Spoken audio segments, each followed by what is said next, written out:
네, 여기 우리 의견들을 좀 들어볼 텐데 핵심은 그런 거죠. 일괄적으로 낮추지 말고 중대범죄, 반복범죄에 한정해서 한 살만 낮추자. 네. 그 말이죠. 부분적으로. 뭐 다른 분들 의견 좀 한번 말씀해 보십시오. 의견 없어요? 너무 예민한 주제라서 나중에.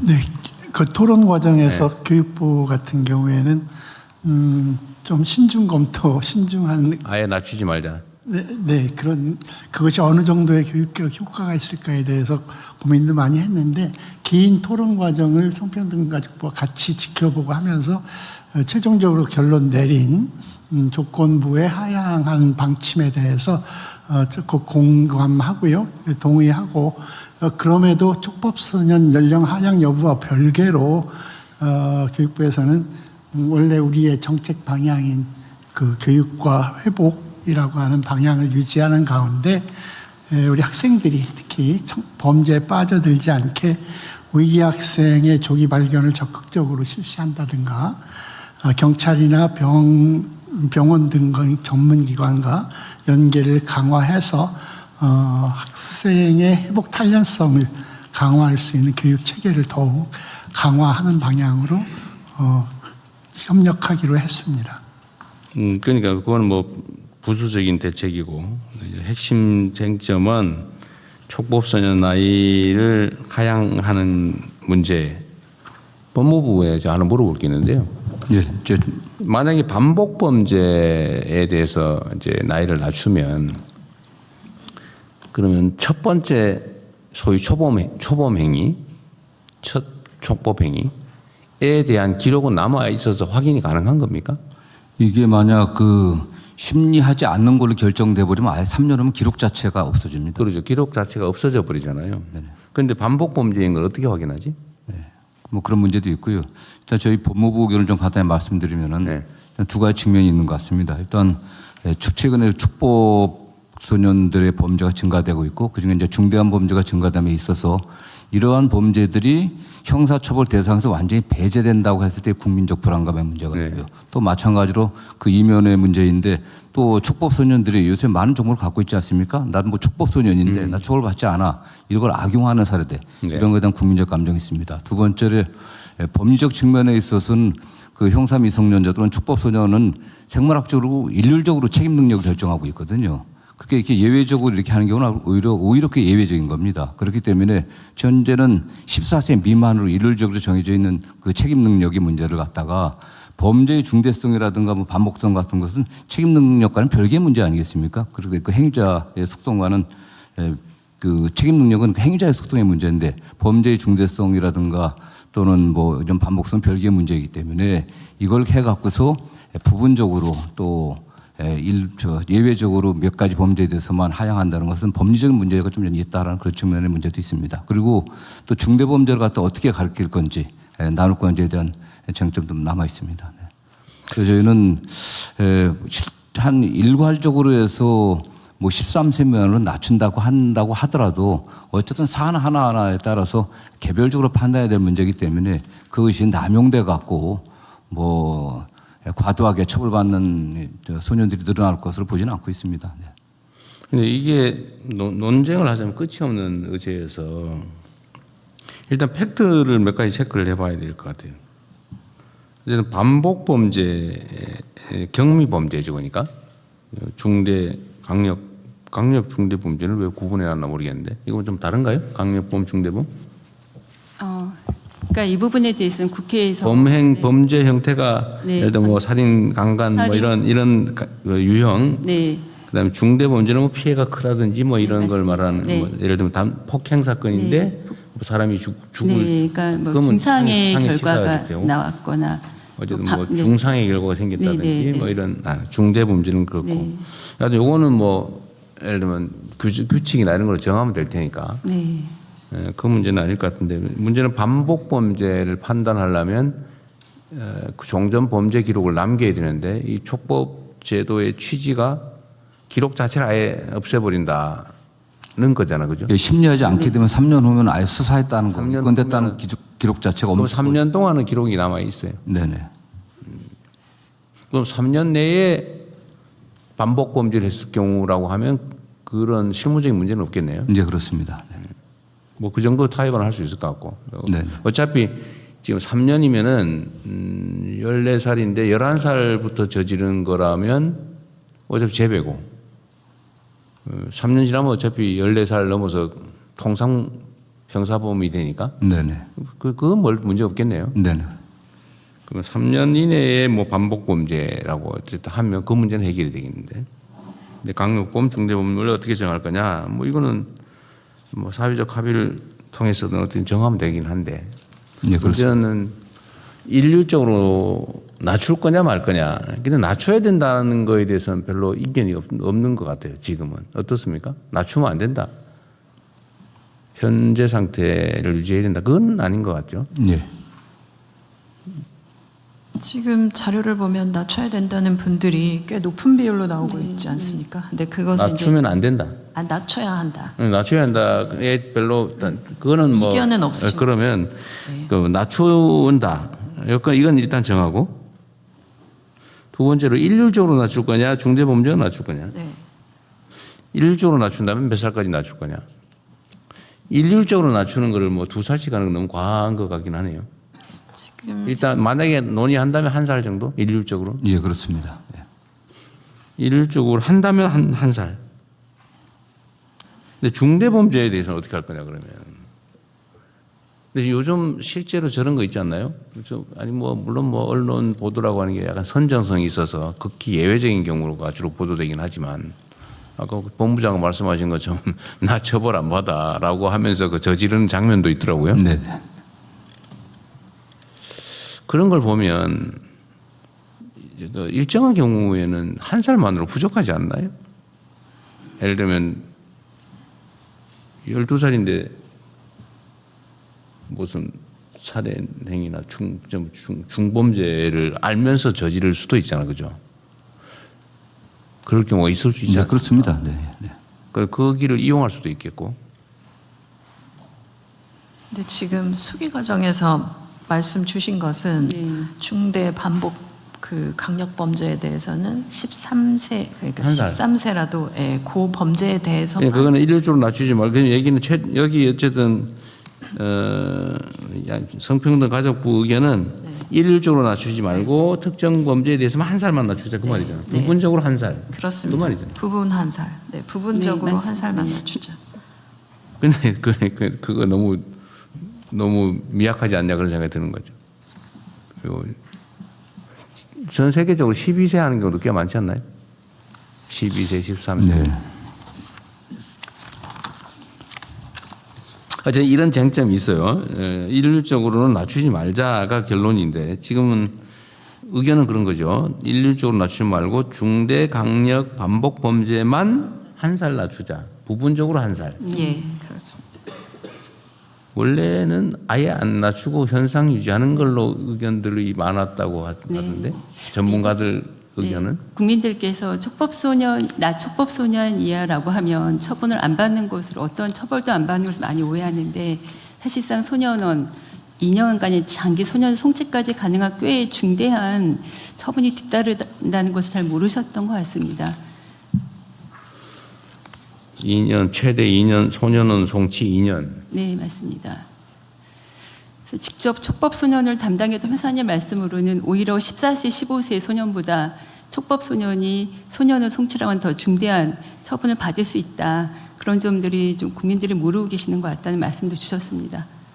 지금 14세 미만이라도 네, 소년은 송치할 수 있다. 장기 2년은 송치까지 가능합니다. 지금 그 14세 미만도 어쨌든 촉법 소년이라고 해서 처분이 가능하긴 예, 한데 가능합니다. 네. 그 한계는 또 몇 살까지예요? 어떤 한계 말씀하십니까? 7살까지도 돼? 아니죠. 그 10살. 10살부터? 네, 네, 10살부터 13살까지 가능하고 10살부터 13살까지는 요걸 촉법소년이라고 불러요? 네. 네, 그렇습니다. 10살 미만. 그러니까 9세 이하는 아예 뭐 형사처벌의 대상이나 그 보호처분의 대상이 아니니까요. 9살 미만은 아예 대상이 아니고 촉법소년으로 분류해서 처분하는 것은 13세 말, 그러니까 14세 되기 전, 네네. 10세 이상, 네, 그렇습니다. 10세부터 13세는 4년간인가요? 그래서 10살, 11살, 12살, 4년간입니다. 11살, 12살. 여기에 대해서는 현재도 소년원 송치가 최대 2년이 가능하다. 네, 지금 법무부 자료에 의하면 13세 소년은 송치되어 있는 비율이 25년에 57명으로 나옵니다. 그러니까 촉법 소년이라고 해서 결코 면제되는 게 아니라는 것을 저는 촉법 연령대 소년들이 분명히 알고 그 부분에 대해서 교육부에서 성평등보다 함께 저희가 적극적인 교육을 해야 된다고 생각합니다. 자, 9세 미만은 처벌 제재가 전혀 없고 네, 그렇습니다. 10세부터 13세까지는 촉법소년으로 최대 소년원 2년 송치가 가능하고 네, 그렇습니다. 14세부터 18세까지는 소년범이라고 해가지고 유기징역만 네, 징역형도 가능하고 또 소년 그 보호처분도 가능하고. 무기징역까지 가능한 거예요? 아니면 유기징역만 가능한 네. 거예요? 장단기를 정해서 유기징역까지만 선고가 가능합니다. 그렇습니다. 네. 그건 소년범이고 이제 네. 18세가 넘으면 성인범으로 뭐 그냥 형법 일반적으로 다 적용되는 거죠. 참 어려운 주제예요. 중대강력범죄만 소년범으로 처벌하자. 근데 이게 현재 이제 의견이죠. 네, 현재도 실제 그 소년법 전담 판사들은 뭐 14세나 15세 같은 경우도 일반 형사범으로 처벌하는 게 거의 매우 드뭅니다. 사실 그래도 오히려 소년원에 보내갖고 다시 갱생의 기회를 주는 게 낫다는 게 일반적이었기 때문에 지금 14세 정도 형사범 소년범도 저기 소년원 보내면 소년원인데 유기징역으로 단기 얼마 장기 예. 정해서 보내는 거죠. 네, 그렇습니다. 법제처장입니다. 네. 제가 한 가지 좀 정정할 게 있습니다. 지금 그 12년까지 6개월 이상 2년까지의 그 소년원 송치는 12세 이상만 가능합니다. 12세 이상. 예, 네. 6개월 이하의 경우에는 12세 이하도 가능합니다. 11은 6개월 이하. 12부터 13은 2년까지 가능. 소년범이 되면 요새는 20년까지인가요? 장기 20년? 장기 10년이고 10년. 단기 5년입니다. 아, 소년범은 또 네. 10년. 아무리 중대한 범죄를 저질러도 10년에서 5년에서 10년까지가 최대예요. 그러니까 사형하고 무기징역에 해당하는 형을 그러니까 그 범죄를 저질렀을 경우에는 그게 15년으로 대체가 됩니다. 그러니까 그 최대 경우 15년. 아니고서는 10년, 5년이 최대입니다. 처벌이 안 되는 건 아니다. 현재 그렇습니다. 상태로도. 그러면 최대 선고 가능한 형량을 2년 소년원 송치 2년에서 징역 15년까지 가능한 걸로 바뀌는 거네요. 그러니까 보통의 경우에는 10년, 5년이고요. 그러니까 사형 무기징역의 어쨌든, 네. 경우에만 15년으로 대체됩니다. 그러니까 뭐 어쨌든 뭐 보통 중대범죄나 사형이 꽤 있으니까 15년. 어쨌든 이걸 가지고 이제 또 우리 국민 여러분께서도 또 참고로 판단을 좀 해주시면 좋을 것 같고요. 그러니까 나이대에 따라서 현재도 촉법소년이 처벌되지 않는 건 아니다. 다만 2년 소년원 송치 2년이 최대다. 그런데 만약에 촉법소년의 나이를 낮추면 중대범죄자인 경우겠지 주로. 그럴 경우는 15년까지 선고가 가능해진다. 현재 13세 미만의 경우는 소년원 송치 2년이 최대치가 된다. 그걸 낮추면 이제 15년까지 가능해지는 거죠. 처벌이 안 되고 안 되는 거, 우리 국민들이 그런 오해를 하고 있는 건 맞는 것 같아요. 촉법소년이 되면 처벌이 아예 안 된다. 아, 그건 아니고 장기가 아니지. 2년 최대 2년의 소년원 송치까지는 가능하다. 네. 그 아래 나이도 마찬가지고, 그죠? 네, 맞습니다. 네. 다만 뭐 그 형사범일 때하고 소년범일 때는 차이가 나는 게 소년원에서 뭐 2년 있다고 하더라도 전과 기록이 남지 않기 때문에 향후 뭐 공직에 들어간다거나 할 때 아무런 장애가 되질 않습니다. 뭐 그 차이가 굉장히 크죠, 사실요. 아, 그래서 이재명이 소년원 얘기가 나온 거구나. 그래서 기록이 없어졌다. 그런. 공개를 하지 못하게 돼 있습니다. 아, 있긴 있어요. 없습니다. 아니, 기록이, 이 소년원 기록이 없어진다는 게 진짜 기록은 물리적으로 없어요. 기록은 남아 있습니다. 공식적으로 안 가르쳐 준다는 거예요. 그 기록은 남아 있지만은 그 기록은 있지. 알려줄 수가 없습니다. 아니, 법률상. 알려주자는 거지. 기록이 없어지는 건 아니지. 네. 근데 촉법 소년 기록 자체를 없애버린다? 예, 그 축법 연령에 해당하는 아이들이 그 심리하지 않고서 그냥 종교라는 그럴 경우에는 그건 아예 기록 자체를 기록 자체를 기록을 안 한다. 아니, 예. 있다가 3년이 지나면 3년이 또 없애버립니다. 물리적으로 지원합니까? 지웁니까? 예, 실질적으로 없애버린다고 합니다. 예. 근데 그거 중요하지. 네. 옛날에도 전과 기록이 뭐 몇 년 지나면 없어진다 해놓고는 사실 기록은 다 남겨 있잖아 지금. 근데 저는 심리하지 않는 비율이 거의 한 뭐 47, 8%, 50% 육박할 겁니다, 지금요. 전혀 심리하지 않는 비율이 높게 나오는데 그 이유는 그 소년부 전담 판사님들에 의하면 그 학교 폭력 등으로 학교 안에서 발생한 폭력 등 좀 경미하게 느껴지는 경우에 그 심리 불개시나 또 보호 처분하지 않는 결정을 내리시는데 보통 그 외에 일반적인 절도나 폭력 사건은 법원에서 재배행 예방을 위해서 오히려 보호 처분을 강하게 내리는 경향이라고 하십니다. 네, 절도 사건이 많죠. 네. 절도, 폭력 네. 뭐 이런 게 좀 많은 편이고 가끔씩 이제 성범죄, 네네. 네. 심하면 치사에 이르는 범죄도 있긴 있죠. 혹시 연간 살인 사건이나 강도 사건 이런 거는 몇 건 정도? 촉법 소년에 한해서 저희가 확인했을 때 최근 3년간은 없었습니다. 그리고 4년 전에 발생했던 하나의 사건을 직접 담당한 판사님께서 말씀해 주셨는데 유일한 양육자인 고모를 살해한 소년 13세 소년이었는데 그 소년의 정신 조현병이 있어서 오히려 소년 보호 처분으로는 의료 보호 시설로 보내고 이후에 소년은 2년을 보냈다고 합니다. 소년은 2년에 네, 보호 시설. 네, 근데 판사님 말씀으로 만약에 이게 형사 사건으로 됐다면 책임 조각 사유가 되어서 아마 처벌을 받지 않았을 거다는 말씀도 해주셨습니다. 그래서 이런 부분까지 살인 사건은 그랬고 그다음 혹시 네. 강도 사건이나 아니면 네. 집단 폭행 뭐 네. 이런 거는 네 그런 경우에 비율도 꽤 집단 폭행 예를 들면 뭐 흉기 소지 폭행이나 이런 강도 사건은 점차로 줄고 있는 경향입니다. 강도 사건은 꽤 있나 보군요. 네, 강도 사건. 네, 촉법 소년의 경우에는 아무래도 뭐 절취하려다가 그 소유자가 붙잡는 경우에 뿌리치거나 근처에 있는 무기를 든 경우에 강도가 되고. 중강도. 네, 네. 어려운 주제인데 오늘 뭐 최종 결정을 하지 말고 이 논의를 기반으로 다시 우리 현장의 의견 또 우리 국민들의 의견도 좀 수렴해 보고요. 하여튼 쟁점은 이렇다. 현재도 처벌이 되긴 하는데 하여튼 최대 소년은 2년 송치가 최대다. 근데 이걸 바꾸면 15년까지 가능해진다. 이거를 모든 범죄의 경미 범죄까지 다 낮출 거냐. 낮추면 이제 다 기록이 남는 거죠. 기록이 남아서 어디 뭐 약간의 감정적인 우발적 뭐 폭행 사건 이런 것도 일단 신고되면 뭘 기소유예를 하든지 하더라도 기록은 다 남게 되는데 촉법소년 상태면 없어진다. 예, 뭐 심리 불개시 경우는 그 차이가 있고 경미하면 심리 안 하겠죠. 네.